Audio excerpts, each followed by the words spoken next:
Mga kababayan, magandang araw sa ating lahat at tayo po ay naghahanda na para sa pakikipagkaisa sa nagaganap na ngayon at tuloy-tuloy na siguro ito na pagdagsa ng tao sa People Power Monument diyan sa EDSA.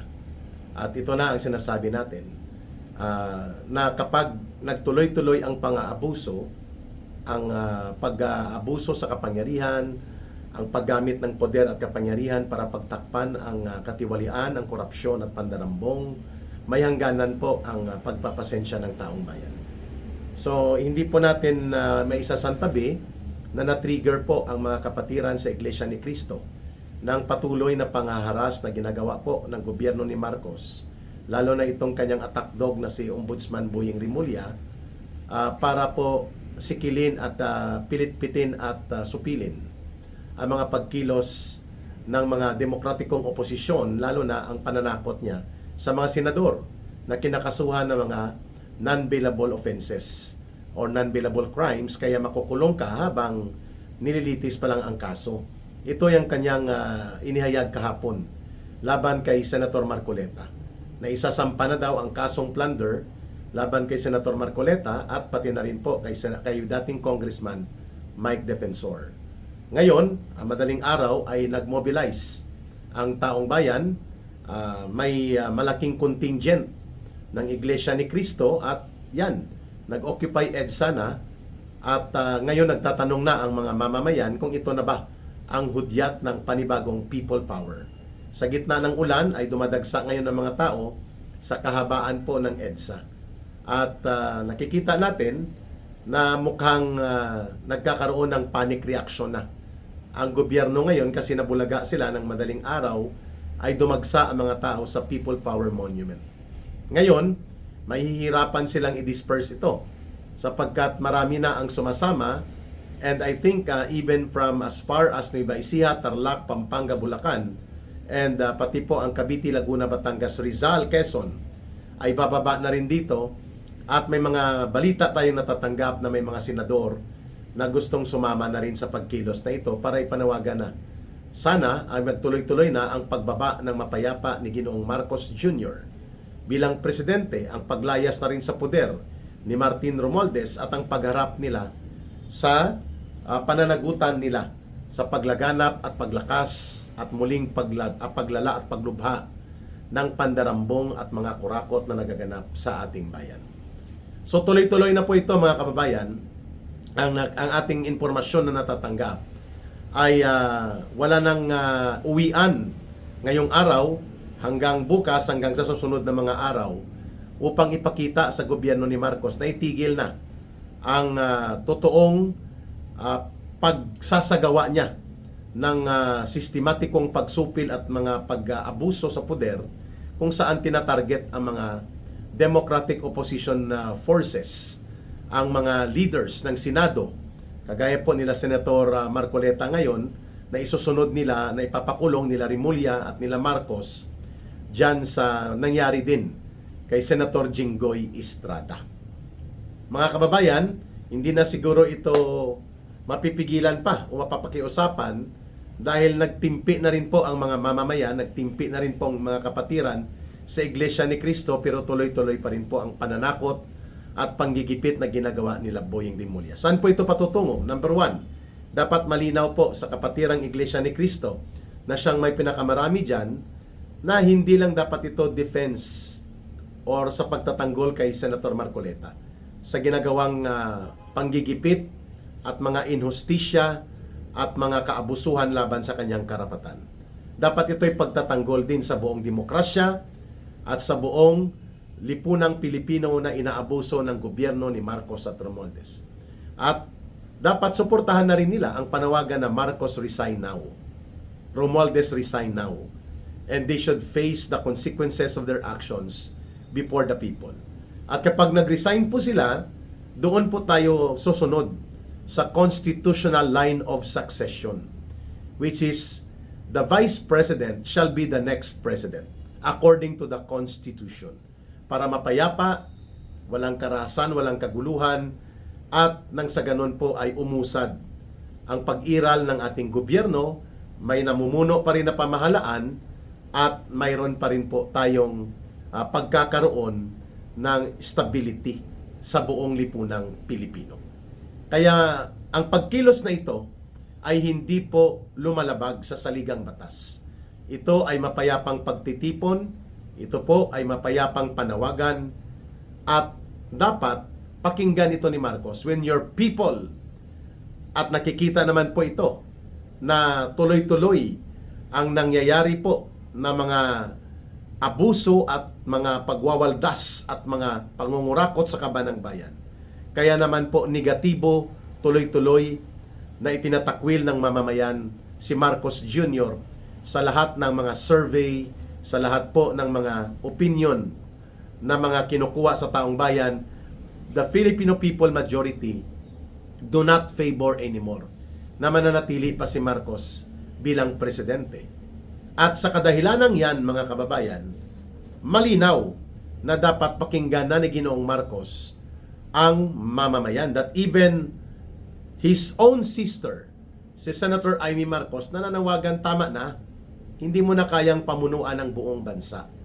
Mapapahamak lang ang buong Pilipinas, ang buong lipunang Pilipino, ang buong mamamayan kung magpapatuloy ka na kumapit sa poder at mangunyapit sa iyong kapangyarihan kahit na itinatakwil ka na ng mamamayan. And these are now the signs of time. The writings on the wall are now very clear. Marcos must go together with Romualdez. They must step down from power and they must resign before po magkaroon pa ng mas malawak, mas malaki at mas matindi na mga kilos protesta na nananawagang siya ay umalis na sa kapangyarihan niya. At harapin at pananagutan nila ni Martin Romualdez, dalawa sila, bilang mga mastermind ang mga kaganapan sa pagbalik ng malawakan at malubhang korupsyon at mga pandarambong. Diyan lang po mapapanatag ang mga mamamayan. So the gathering of people right now, the massing up of people, the peaceful assembly at EDSA People Power Monument, ay may panawagan ito ng pananagutan ni Marcos at ni Romualdez at pagpapatigil sa kanilang mga ginagawang abuso sa poder at kapangyarihan at ang kanilang pananagutan bilang mga mastermind sa pagpapasimuno ng pagkakaroon ng sistematiko, malawakan at malubhang korupsyon at pandarambong na naganap sa ilalim ng kanilang administrasyon. That is very clear. Pangalawa, malinaw po na nananawagan ang mamamayang Pilipino ng pagbabago, change of leadership, at susundin natin ang malinaw na nakasaad sa batas. Ang malinaw na nakasaad sa saligang batas ay dapat ang kapag nagkataon na ang presidente ay bumaba sa kapangyarihan, nag-resign at tumalikod na bilang presidente, ang constitutional line of succession ang ating susundan, which states na ang sabi ng saligang batas, ang pinakamataas na batas sa ating bansa, it should be the Vice President that should take over, mga kababayan, as the next President. So, yan. At sana po ay magtuloy-tuloy ang ganitong pagkakaisa, paninindigan at panawagan ng sambayan ng Pilipino sa mapayapang pagbabago sa ating bayan. Kung hudyat na ba ito ng people power ang nagaganap ngayon dyan sa EDSA People Power Monument na naging Occupy EDSA, despite sa pagbuhos ng malakas na ulan, hindi po tayo ang makakapagtakda ng daloy ng kasaysayan. It will be up to the Filipino people kung kakayanin po nila na masustain ang ganitong panawagan na i-pressure ang gobyerno ni Marcos through peaceful assembly with a petition of the people for him to voluntarily resign as president. At ganon din mag-resign dapat si Martin Romualdez, sapagkat sila po ang itinuturo ng mga testigo at ebidensya na pasimuno po kung bakit nagkaroon ng mahigit 1 trillion pesos na pagnanakaw at pangungurakot sa kaban ng bayan systematically and deliberately Dahil po yan sa pagpapasimuno, pagpapahintulot, pangungonsinti at pagbibinipisyo ni Marcos at nila Romualdez. Pangalawa, kailangan pong mangibabaw dito ang boses ng mamamayan. The sovereign will of the people is now manifested on the streets and they're calling for Marcos now to step down peacefully and voluntarily upang umusad tayo papunta sa tinatawag po na constitutional na pagkakaroon ng transition of power. Hindi power grab, hindi pag-agaw ng poder, kundi mapayapang transisyon according to the Constitution. Yan po ang layunin kung sakali mang mabuo ang people power dyan habang nagkakaroon ngayon ng hudyat ng mga pagkilos na tinatawag ngayon na Occupy EDSA. Mauulit na ba ang kasaysayan sa araw na ito at sa susunod na mga araw? Hindi po natin maitatakda, hindi rin natin na yan idideklara na sigurado, but the people are now clamoring for change. And they are out in the streets right now sa Metro Manila, dyan partikular sa EDSA People Power Monument, at ang panawagan nila ay malinaw na dapat may mananagot dito sa kaabusuhan na nagaganap at patuloy na paglapastangan sa mga karapatan at kabutihan ng mamamayan. At walang iba na tinutumbok sa panawagang pananagutan na ito kundi si Marcos mismo at sila Romualdez. When God makes miracle, nobody can question it.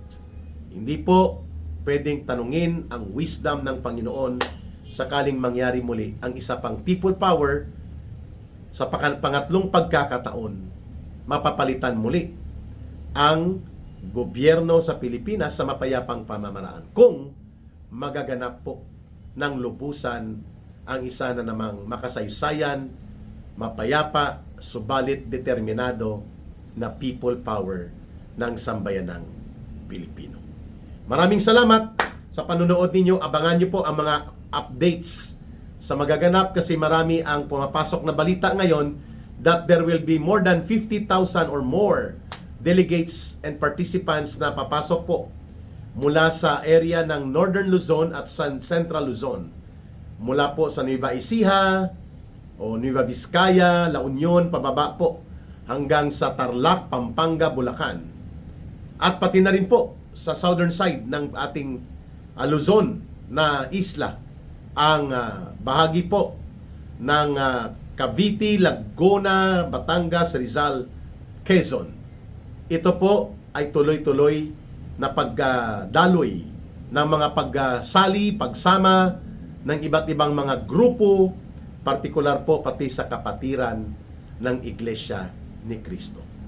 Kapag puno na ang salok sa pagpapasensya ng taong bayan, ito po ay kanila ng kinakalos.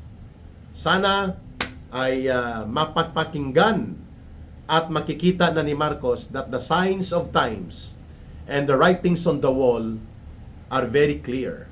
He must step down before it's too late for him. Dapat pakinggan at respetuhin, igalang ni Marcos at nila Romualdez ang muling pagbangon ng mamamayan sa mapayapang pagkilos at sama-samang paninindigan sa posibilidad na naman ng isa pang people power kapag nagtuloy-tuloy po ito, mga kababayan. Maraming salamat sa panunood at pagsubaybay sa Ka-Eric Celis YouTube channel. Sana po huwag kayong magsawa sa pagsuporta ng ating mga advokasya sa mga balita at talakayan. Mabuhay po kayo, mahalin ang bansang Pilipinas. Walang ibang magmamahal nito, kundi tayo ring mga Pilipino. Para sa Diyos at sa Pilipinas nating mahal. May God bless everyone. May Allah will be with those also who believe in Allah, for the Muslim brothers and sisters. Maraming salamat muli. Bye for now. Ito po si Ka Eric. Mabuhay!